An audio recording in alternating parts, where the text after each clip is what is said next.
जिनके बही खाते कटी गर्दनों से भर गए, बोलते हो आपके वो चरखे से डर गए। नेताजी सुभाष चंद्र बोस हमारे भारतीय इतिहास का एक ऐसा नाम जो अचानक से गायब हो गया, जो बहुत सारे वैचारिक षड्यंत्रों का शिकार हुआ।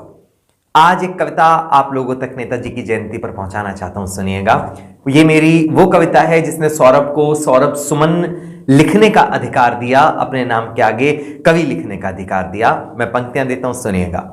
कि घोर अंधियार है उजास मांगता है देश, घोर अंधियार है उजास मांगता है देश, छाया पतझड़ मधुमास मांगता है देश, कुर्बानियों का एहसास मांगता है देश, कुर्बानियों का एहसास मांगता है देश। एक बार फिर से सुभाष मांगता है देश, एक बार फिर से सुभाष मांगता है देश, एक बार फिर से सुभाष मांगता है देश। चंद काले पन्ने फाड़े गए हैं किताब से। मेरा अपना मानना मित्रों ये है कि नेताजी के बाद आज तक ये नेता शब्द किसी और के आगे फबा नहीं। अगर हम आज किसी को नेता कह देते हैं तो ऐसा लगता है कि जैसे ये भ्रष्टाचारी जरूर होगा, जनता को छलने वाला जरूर होगा, और अगर ये दिल्ली में राजनेता हुआ तो ये राशन कार्ड बनाना तक जानता होगा। नेतृत्व की छवि कहां से कहां तक आ गई, तब ये पंक्तियां आप लोगों तक पहुंचाने की हिम्मत और कोशिश करता हूं, निवेदन करता हूं, सुनना। कि चंद काले पन्ने फाड़े गए हैं किताब से, इतिहास को अपने अनुसार तोड़ा मरोड़ा गया, जो लिखा गया वो पढ़ाया गया, जिसका वर्चस्व था उसने अपने अनुसार इस इतिहास को हमारे तक पहुंचाया और हमें वो मानने के लिए विवश होना पड़ा। हमारे पाठ्यक्रमों में वो बताया जाने लगा जो वो लोग चाहते थे, लेकिन जो असलियत है वो सौरभ सुमन कहने की हिम्मत और कोशिश करता है। बात पहुंचे तो आप लोगों का समर्थन मांगता हूं। कि चंद काले पन्ने फाड़े गए हैं किताब से, चंद काले पन्ने फाड़े गए हैं किताब से, इतिहास को सजाया खादियो गुलाब से। पूछता हूं क्यों सुभाष का कोई पता नहीं, कैसे कहूं बीती सत्ता की कोई खता नहीं। एकाएक वो सुभाष जाने कहां खो गए, एकाएक वो सुभाष जाने कहां खो गए, और सारे कर्णधार मीठी नींद सो गए। मानो या न मानो फर्क है साजिशों भूल में, मानो या न मानो फर्क है साजिशों भूल में। कोई षड्यंत्र छुपा है समय की धूल में, कोई षड्यंत्र छुपा है समय की धूल में, कोई षड्यंत्र छुपा है समय की धूल में। गांधी का अहिंसा मंत्र रोता चला जा रहा। आजादी से पहले एक वक्तव्य में नेताजी सुभाष चंद्र बोस ने यह कहा था कि हिंदुस्तान को आजादी के बाद कम से कम 50 सालों तक तानाशाही की आवश्यकता है।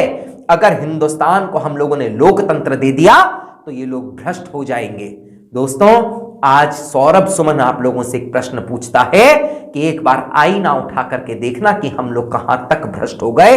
अंतर्मन अगर द्वेलित हो जाए तब मुझे आप बताना कि जो मैं कहता हूं वो सच है या नहीं। मुझे कि गांधी का अहिंसा मंत्र रोता चला जा रहा, गांधी का अहिंसा मंत्र रोता चला जा रहा। देखिए ये लोकतंत्र सोता चला जा रहा। आजादी की आत्महत्या पे क्यों सभी मौन है, इसकी खुदकशी के जिम्मेदार कौन कौन है। अभी श्वेत खादी की ये आंधी नहीं चाहिए, अभी श्वेत खादी की ये आंधी नहीं चाहिए। 10-20 साल हमें गांधी नहीं चाहिए, 10-20 साल हमें गांधी नहीं चाहिए।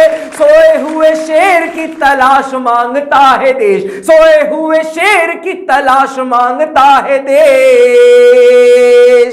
एक बार फिर से सुभाष मांगता है देश, एक बार फिर से सुभाष मांगता है देश, एक बार फिर से सुभाष मांगता है देश। और कुछ छाले आप लोगों तक पहुंचाना चाहता हूं। टीसते हैं, अंतर मन तक कहीं ना कहीं छील देते हैं। तब मैं ये बात आप तक कहना चाहता हूं कि ढालू खड़ग बिन गाथा को गढ़ा गया। जैसा इतिहास पढ़ाया गया वैसा हम लोगों ने पढ़ा, जैसा पाठ्यक्रम में लिख दिया गया वैसा हम लोगों ने पढ़ा, और फिर वो ये चाहते हैं कि हम उस इतिहास को मान लें। साहब क्षमा चाहता हूं, पंक्तियां देता हूं, सुनना।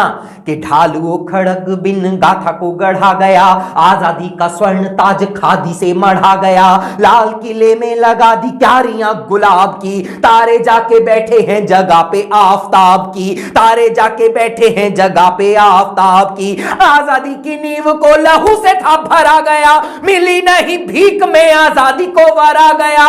कितने जाबाज बाज धरती में गड़ गए, कितने जाबाज बाज धरती में गड़ गए, किंतु सारे श्रेय को लेके कपूत उड़ गए, किंतु सारे श्रेय को लेके कपूत उड़ गए, किंतु सारे श्रेय को लेके कपूत उड़ गए। जिन्हें परवाह नहीं थी किसी अनुरोध की। हम लोगों से यह कहा गया कि ये जो आजादी है हमें अहिंसा के बूते पर मिल गई, ये जो आजादी है ये हमें चरखा काट करके मिल गई। फिर वो लोग पागल थे, दीवाने थे, वो लोग जो फांसी के फंदे पर झूल गए अपनी भरी जवानी में। आज भगत सिंह का परिवार कहां है? चंद्रशेखर आजाद के परिवार के किसी व्यक्ति को आप लोग जानते हैं? कहीं कोई नाम सुना? लेकिन आप लोग सब जानते हैं कि नेहरू परिवार कहां है। आप ये सब जानते हैं कि और तमाम लोग कहां हैं। जिन्होंने राजनीति की वो आज तक सत्ता में हैं, लेकिन जिन्होंने वास्तविकता में कुर्बानियां दी उनको हमारा भारत भूल गया। उनके परिवारों का ऋण जिनका नहीं चुका सकता था उनको भूल गया। तब मैं पंक्तियां देता हूं, विवश होकर के कहना चाहता हूं कि जिन्हें परवाह नहीं थी किसी अनुरोध की, जिन्हें पर अहिंसा से प्रभावित होकर के वो अंग्रेज छोड़ करके चले गए, जो एक विधवा नारी की पीठ पर एक अबोध बच्चा बंधा हो, उसके ऊपर शस्त्र चलाने में जिसके हाथ ना डिगे हो, एक साथ जलियांवाला बाग में, वहां पर हमारे बच्चे भी थे, वहां पर हमारी माताएं बहनें भी थीं, एक साथ कत्ल का ऑर्डर दे दिया जाता है, गोलियां बरसा करके सबको मार दिया जाता है।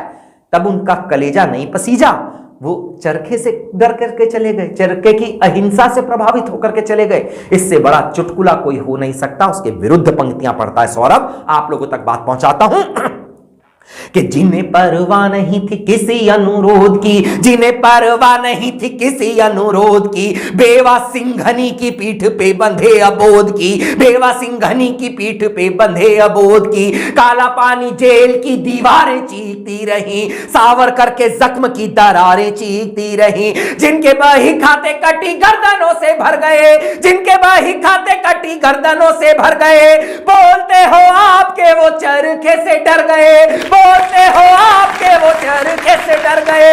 अब सही सही इतिहास मांगता है देश, अब सही सही इतिहास मांगता है देश। एक बार फिर से सुभाष मांगता है देश, एक बार फिर से सुभाष मांगता है देश, एक बार फिर से सुभाष मांगता है देश, एक बार फिर से सुभाष मांग। और इतिहास के एक कलंकित पृष्ठ से आप लोगों को जोड़ने की हिम्मत और कोशिश करता हूं। आजादी के समय की केवल कुछ घटनाएं अपनी आंखों के सामने लेकर के आइएगा। हमारे पहले प्रधानमंत्री जिनको सत्ता मिलनी थी, माननीय श्री जवाहरलाल नेहरू साहब, और अंग्रेजी शासन के आखिरी गवर्नर लॉर्ड माउंटबेटन, आजादी के समय में कुछ शर्तें तय हुई जिनके ऊपर इन दोनों के हस्ताक्षर आज भी मौजूद हैं, आज भी आप पढ़ सकते हैं जाकर के। कई सारी शर्तें थी जिन पर हम लोगों को ये आजादी मिली। ये आजादी हमें पट्टे पर मिली थी। It was an agreement just. उस एग्रीमेंट के अंदर एक शर्त ये भी थी कि नेताजी सुभाष चंद्र बोस अगर जीवित अथवा मृत अवस्था में मिलते हैं तो अंग्रेजी शासन को हिंदुस्तान की सरकार उनको पकड़ करके उनको सौंप दे। मैं ये बात मानता हूं साहब कि अंग्रेजों की बड़ी विवशता थी, पकड़ा जाना नितांत आवश्यक था नेताजी सुभाष चंद्र बोस का, क्योंकि एक गुलाम भारतीय गुलाम भारत से बाहर निकलकर तीन बड़े तानाशाहों को अपने पक्ष में मिलाकर, जिनमें एक हिटलर भी थे, उस अंग्रेजी शासन की ईंट से ईंट बजाने में सक्षम था। आजाद हिंद फौज के नाम से एक सेना गठित कर ली और उनकी ईंट से ईंट बजा दी, तो उसका पकड़ा जाना नितांत आवश्यक था। मैं मानता हूं कि वो दोषी थे अंग्रेजी शासन के, लेकिन साहब ऐसी कौन सी व्यवस्था थी हमारे प्रधानमंत्री की जो उस कागज के ऊपर उन्होंने हस्ताक्षर किए, अपने क्रांतिकारी को हम लोगों ने दोषी मान लिया। तभी सौरभ सुमन अंतर की चीख को शब्दों की शक्ल पहुंचा करके बना करके आप लोगों तक पहुंचाता है। सुनना कि ऐसे अनुबंध छिपे कागजों की परत में, ऐसे अनुबंध छिपे कागजों की परत में, जिनमें सुभाष बिके आजादी की शर्त में, जिनमें सुभाष बिके आजादी की शर्त में। मौन दस्तावेजों की वो स्याही चीखती रही, उन्हें पास आती मात्र सत्ता दिखती रही। नींव की जो शख्स ईंट बुनियादी हो गया, नींव की जो शख्स ईंट बुनियादी हो गया। आजादी मिली तो युद्ध अपराधी हो गया, आजादी मिली तो युद्ध अपराधी हो गया। जिसके मुकाबले में आसमान बौना था, जिसके मुकाबले में आसमान बौना था। अपराधी कहा जिसे राष्ट्रपिता होना था, अपराधी कहा जिसे राष्ट्रपिता होना था, अपराधी कहा जिसे राष्ट्रपिता होना था, अपराधी कहा जिसे राष्ट्रपिता होना था। अनुबंध के वो पृष्ठ फाड़े जाने थे तभी, केवल कल्पना करना। कहते हैं कि कवि कल्पनाओं में जीता है। सौरभ सुमन ने भी एक कल्पना की है, केवल कल्पना करना कि उस समय हिंदुस्तान की सत्ता पर, हिंदुस्तान के सिंहासन पर नेहरू जी के स्थान पर कोई ऐसा शेर बैठा होता जैसा आज बैठा हुआ है, तो हमारा इतिहास क्या रहा होता साहब।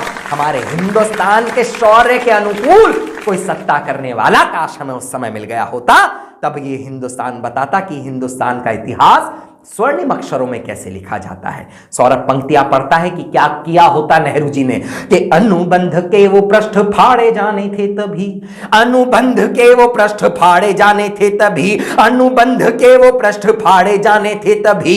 आंखों में गोरों के पेन गाड़े जाने थे तभी, आंखों में गोरों के पेन गाड़े जाने थे तभी। बोला होता बेटन से नेहरू जी ने डांट कर, देखा जो सुभाष को तो रख देंगे काट कर, देखा जो सुभाष को तो रख देंगे काट कर। शर्म से वो कागज भी आंख मीचता रहा, किंतु ने दिल्ली वाला तख्त तो खींचता रहा। ऐसे शासकों का वनवास मांगता है देश, ऐसे शासकों का वनवास मांगता है देश। एक बार फिर से सुभाष मांगता है देश, एक बार फिर से सुभाष मांगता है देश, एक बार फिर से सुभाष मांगता है देश। और इस कविता को आखिरी बंद की ओर लेकर के चलना चाहता हूं। आप लोगों ने नेताजी को रास्ते से हटा दिया और नेताजी हट गए, ये केवल कल्पना है साहब आपकी। नेताजी स्वयं नहीं चाहते थे कि वो सामने आए, वरना उनको रोकने वाला वो अंग्रेजी शासन, वो अंग्रेजी सत्ता, ब्रिटिश हुकूमत उनको रोक नहीं सकी। हिंदुस्तान से बाहर जाकर के एक बड़ी सेना गठित कर दी, उनके विरुद्ध युद्ध लड़ा, वो लोग रोक नहीं सके। आपके बस की था उनको रोकना। तब सौरभ सुमन ये मन की बात आप लोगों तक पहुंचाता, सुनना कि मांगा नहीं दिल्ली वाला राज भी सुभाष ने, मांगा नहीं दिल्ली वाला राज भी सुभाष ने, दे मांगा नहीं दिल्ली वाला राज भी सुभाष ने, चाहा नहीं मोतियों का ताज भी सुभाष ने। नेताजी का सपना था बेड़ियों को तोड़ना, नेताजी का सपना था बेड़ियों को तोड़ना, भारत के नाम को स्वाधीनता से जोड़ना, भारत के नाम को स्वाधीनता से जोड़ना। भारती के आंसुओं से आंख जिसकी खारी थी, मां की हर चोट जिसकी आत्मा पे भारी थी, बोस एक नाम है अंधेरों में चिराग का, बोस एक नाम है अंधेरों में चिराग का। गुलामी के आंसुओं में दबी हुई आग का, गुलामी के आंसुओं में दबी हुई आग का, गुलामी के आंसुओं में दबी हुई आग का। कहते हो बैठे थे सुभाष जिस विमान में, आज कितने विमान हैं इसकी कल्पना आप लोग कर नहीं सकते, गणना आप लोग कर नहीं सकते। जिस समय हम लोगों से यह कहा गया कि नेताजी सुभाष चंद्र बोस ताइवान के ताई हाकू हवाई अड्डे से एक प्लेन में उड़े और प्लेन ऊपर जाकर के क्रैश हो गया और उसमें नेताजी की मृत्यु हो गई, उस दिन उस समय एक ऐसी बड़ी घटना जो विमानिक दुर्घटना कहलाई, उसका कोई ब्यौरा दर्ज नहीं किया गया। आज इतने विमान हैं, लेकिन आज भी अगर कोई वैमानिक दुर्घटना होती है तो उसका ब्यौरा दर्ज किया जाता है, घटना रजिस्टर्ड की जाती है, मरने वालों के नाम पते लिखे जाते हैं, ब्लैक बॉक्स खोजा जाता है। जिस दिन, जिस हफ्ते, जिस महीने, जिस साल नेताजी का एयर क्रैश माना गया और हमसे ये झूठ बोला गया कि एयर क्रैश में नेताजी मारे गए, उस दिन, उस हफ्ते, उस महीने, उस साल उस देश के पास ऐसा कोई ब्यौरा नहीं है साहब। हम लोगों से झूठ क्यों बोला गया? ये आखिरी बंद एक प्रश्न के रूप में आप लोगों के सामने रखता हूं। कभी इसका उत्तर मिले तो सौरभ के मुंह पर फेंक करके मारना, ताकि मैं पढ़ सकूं कि हमारे नेताजी के साथ कौन सा षड्यंत्र हुआ था। आखिरी बंद दे करके जाना चाहता हूं, सुनना। कि कहते हो बैठे थे सुभाष जिस विमान में, कहते हो बैठे थे सुभाष जिस विमान में, हो गया है ध्वस्त वो विमान ताइवान में, हो गया है ध्वस्त वो विमान ताइवान में। सूर्य के समक्ष वक्षतान घटा छा गई, सूर्य के समक्ष वक्षतान घटा छा गई। भाग्य की कलम स्याही से कहर ढा गई, भाग्य की कलम स्याही से कहर ढा गई। दिव्य क्रांति ज्योत को अंधेरा आके छल गया, दिव्य क्रांति ज्योत को अंधेरा आके छल गया। बोलते हो सूर्य पुत्र चिंगारी से जल गया, बोलते हो सूर्य पुत्र चिंगारी से जल गया, बोलते हो सूर्य पुत्र चिंगारी से जल गया। आपसे वो जली हुई लाश मांगता है देश, एक बार फिर से सुभाष मांगता है देश, एक बार फिर से सुभाष मांगता है देश, एक बार फिर से सुभाष मांगता है देश।